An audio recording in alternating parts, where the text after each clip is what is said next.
A ver, es que no se vale. Toda mi vida estudiando, trabajando, tratando de ser alguien importante, resulta que para estar enterrado en Montparnasse, donde están César Vallejo, Samuel Beckett, Jean-Paul Sartre, Simone de Beauvoir, ¿hay que ser un asesino? ¿En verdad? ¿De eso se trata? A ver, vamos a platicar sobre Porfirio Díaz. Así es, Porfirio Díaz está enterrado en Montparnasse junto a todos estos que les acabo de decir, junto a Baudelaire, por ejemplo, y fue un asesino. Ni me vengan a decir, ni comiencen con este rollo de no, Porfirio Díaz fue el mejor presidente de México, es que él hizo todas las vías ferroviarias, es que gracias a él tuvimos una gran relación con Francia y logramos separarnos de Estados Unidos porque... O sea, sí, sí, obviamente hizo cosas buenas, no podemos ver las cosas como en blanco y negro, pero eso no le quita lo asesino, eso no quita lo que hizo con el pueblo. Como esta paz porfiriana, pues fue gracias a todas las muertes que realizó. Entonces, Porfirio Díaz nació en Oaxaca el 15 de septiembre de 1830. Su padre fue Faustino Díaz, de origen criollo, su madre Petrona Mori, de origen mixteca, y que su padre murió cuando tan solo tenía 3 años. Asistió a la escuela municipal, bla, bla, bla. Aquí lo importante es cuando conoció a Benito Juárez. Supuestamente estaban como en un banquete. Porfirio Díaz se encontró con Benito Juárez y dijo, wow, es que yo quiero ser como él, yo quiero llegar tan grande. Porque vamos, los dos eran de Oaxaca y planteaba, ¿no? Como la idea de yo puedo llegar a ser tan grande como él. Aquí el problema es que nos están planteando una historia, como decía otro maestro de historia, la blanquitud de la historia. Nos plantean como que Porfirio Díaz quiso llegar a ser tan grande como Benito Juárez, porque Benito Juárez era muy grande, pero, como decía mi maestro, Benito Juárez fue el primer Michael Jackson de la historia. Esta idea de blanquitud, de nosotros podemos ser más porque somos diferentes. Aguas con las historias que nos hacen creer y que nos cuentan en los libros de historia, porque esto nos puede tergiversar lo que pensamos, y justamente por este tipo de cuestiones es que hay un montón de gente que dice que Porfirio Díaz fue el mejor presidente de México. Al rato vamos a decir que Salinas de Gortari en México también fue un gran presidente porque pues nos llevó al primer mundo, y que Uribe en Colombia también fue un gran presidente porque también llevó a Colombia al primer mundo, o que Augusto Pinochet fue un gran presidente. O sea, no. Tenemos que poner las cosas en su justa dimensión. Porfirio Díaz tuvo como una carrera normal en el mundo militar. De hecho, estudió abogacía, pero ya no pudo terminar porque se cerró su escuela. Fue diputado en el Congreso de la Unión y se casó con una mujer que se llamaba Delfina, con la cual tuvo 8 hijos, de los cuales solamente sobrevivieron 2. Tal vez por eso estaba tan enojado. Y donde comienza la historia de Porfirio, así ya tal cual la conocemos. Juárez, ya saben, era un antirreeleccionista que se quiso reelegir un montón de veces, como después haría Porfirio Díaz. Entonces se hicieron elecciones. Porfirio trató de llegar a la presidencia, pero pues Juárez le dio una rastriza, y luego otra vez se volvieron a hacer elecciones. Juárez le volvió a ganar, pero ya no por arrastriza, más bien más o menos como cuando ganó Salinas de Gortari contra Cuauhtémoc Cárdenas, pues más o menos un rollo así, para que se den una idea. Esto fue en el 1871. Don Porfi se enojó y dijo, no, yo gané. Hizo algo que se llamaba el Plan de la Noria. Como ustedes recordarán, pues en aquella época todo se hacía por medio de planes, no como ahora que hacemos todo ya no hacemos tantos planes. Hizo el Plan de la Noria, donde desconocía a Juárez. Por lo regular los planes de eso se tratan, ¿no? De desconocer al presidente en turno. Y lo desconoció a Juárez y empezó la revuelta. Aunque bueno, hay que recordar que en ese momento quien estaba de presidente era don Sebastián Lerdo de Tejada, liberal que tanto querían los señores católicos de aquel entonces, porque pues les quitó básicamente todo. Pero bueno, eso es parte de tu historia y luego la contamos como con más detalle. Luego ya en 1876, directamente contra Sebastián Lerdo de Tejada, pues se vuelven a hacer elecciones y Díaz vuelve a perder, nomás no daba una en esto de las elecciones, y como perdió pues hizo el plan de Tuxtepec, que pues le da inicio a esta época tuxtepecana. Esta época tuxtepecana se comprende el primer gobierno de Díaz y el gobierno de Manuel González. Cosas interesantes del gobierno de Manuel González es que cambió las monedas a cobre.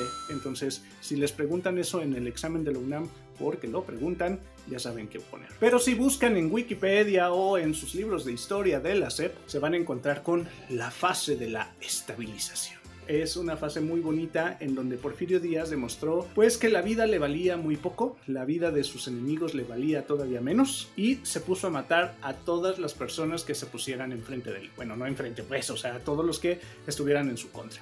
A esta época se le conoce justamente como paz porfiriana y pues es una época de muchísimas matanzas. En aquella época, no sé si recuerden, había revueltas, es decir, pues yo, Juan Pérez, decido que quiero ser presidente de México, entonces pues me junto con una bola de hombres y mujeres que quieren que yo también sea presidente y me lanzo contra el presidente para quitarle el poder. Esto es una revuelta.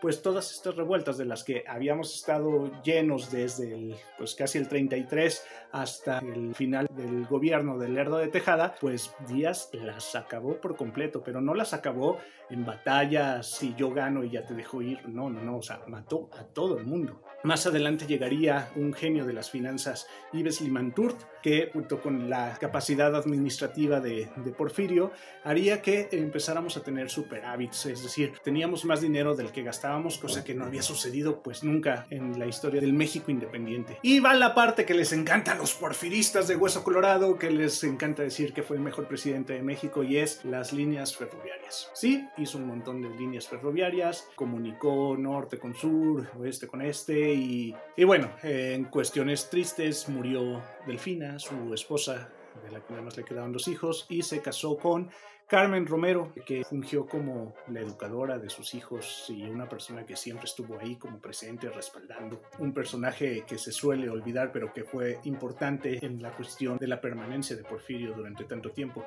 Llegamos a esta época, ya pasado el plan de Tuxtepec o la época tuxtepecana, entonces es cuando se comienza a hacer todo el desarrollo, toda esta parte de Yves Limantourt que les decía, del secretario de Hacienda o ministro de Hacienda en aquel entonces, donde se empezó a generar como una relación mucho más importante con Europa. Ya no nos veían como el país malo que gastaba todo y no pagaba, al contrario, se empezaron a pagar las deudas. En efecto, se hizo una relación un poco más cerrada con Estados Unidos. Una de las cuestiones pues también que podemos decir rescatables de Don Porfi, como solía decir, tenía muchas frases, qué bárbaro este hombre, pobre de México, tan lejos de Dios y tan cerca de Estados Unidos. Pues sí, lo seguimos viviendo. Se construyeron parques, fábricas, mercados, se desarrollaron instalaciones eléctricas y de drenaje, se construyó el edificio de correos y comunicaciones y se modernizaron los hospitales. Ahí nomás el Porfi, ¿eh? Pero, pues, ¿qué pasó con la cuestión rural? Pues ahí sí que estábamos mal. No mal en la cuestión de producción, de hecho la producción se elevó, pero se elevó tratando de forma inhumana a todas las personas que trabajaban. Todos los indígenas, todos los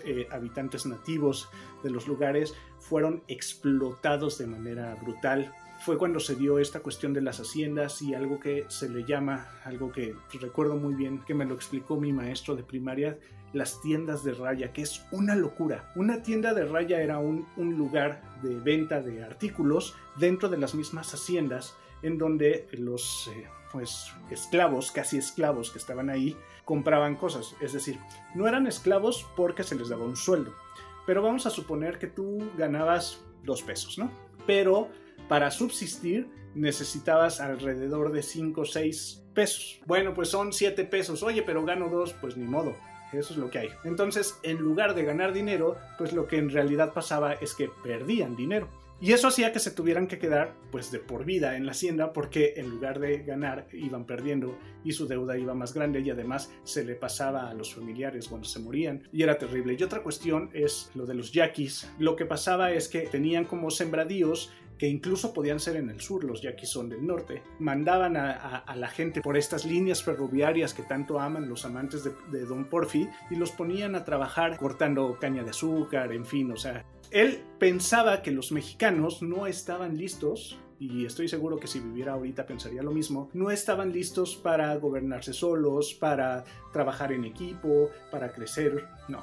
Y pues ya aquí más o menos es cuando llegan pues la banda chida, la banda de la que uno se tiene que sentir orgulloso, Don Ricardo Flores Magón. No voy a ser muy extenso porque no es el tema. Flores Magón fue un tipo genial que empezó a hablar sobre una cuestión que en aquella época era muy avanzada, que es el anarquismo. El anarquismo pues que va mucho más allá de lo que ahora tenemos como en mente. Flores Magón lo que hizo fue un periódico que se llamó Regeneración, en donde empezó a decir, a ver banda, esto no está bien, este viejito nos está jodiendo mucho, está matando a todo mundo, no podemos hacer nada, no hay elecciones. Durante este periodo, Díaz impulsó la educación pública en todo el territorio nacional, ordenó la edificación del Palacio de Bellas Artes, promovió la cultura por medio de libros, revistas y teatros, modificó la Constitución para ampliar el tiempo de gobernación de 4 a 6 años, apoyó la apertura de la Universidad Nacional, dio entrada al arte cinematográfico y ordenó el traslado de la Campana de Dolores al Palacio Nacional, cosa muy importante, estableciendo la tradición del grito de independencia el día 15 de septiembre a las 11:15 de la noche, pues a esa hora era su cumpleaños. Llegó Krillman, que era un periodista gringo,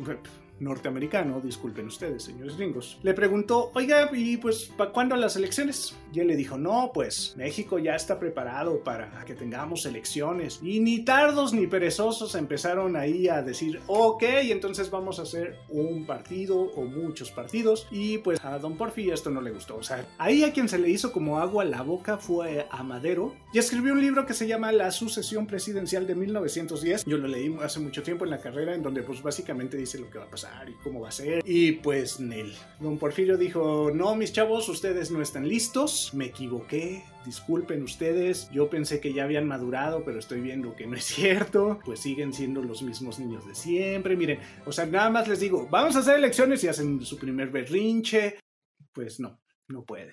En 1910 se dan las elecciones y adivinen quién ganó. Así es. Pero pues ya no les gustó. Ya habían prendido la llamita. Madero dijo, no, espérate, papá. Esto no va por aquí. Yo ya le agarré el gusto a esto de la presidencia. Y aparecieron otras figuras muy interesantes, como el buen Zapata, del que vamos a hablar más adelante. Pues así es como va a dar inicio a la revolución. O sea, ya. Esto fue como el... Lo siento, pero tú ya no vas a gobernar. En realidad la revolución fue una lucha entre los supuestos héroes que vinieron después, porque a don Porfi le ganaron rapidísimo. El 21 de mayo de 1911 se acabó. O sea, si ustedes se fijan, pues no duró absolutamente nada.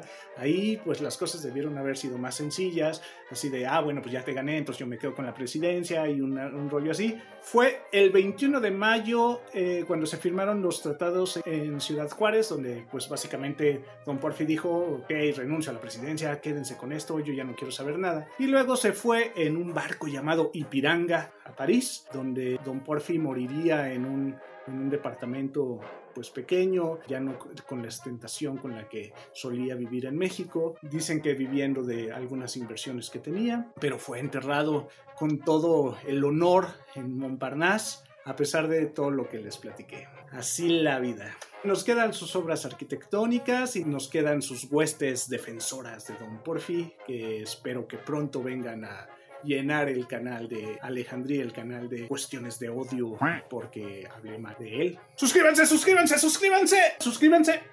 Suscríbanse a Alejandría el canal, espero que les haya gustado. Soy Oliver de Alejandría el canal y nos vemos en el siguiente video.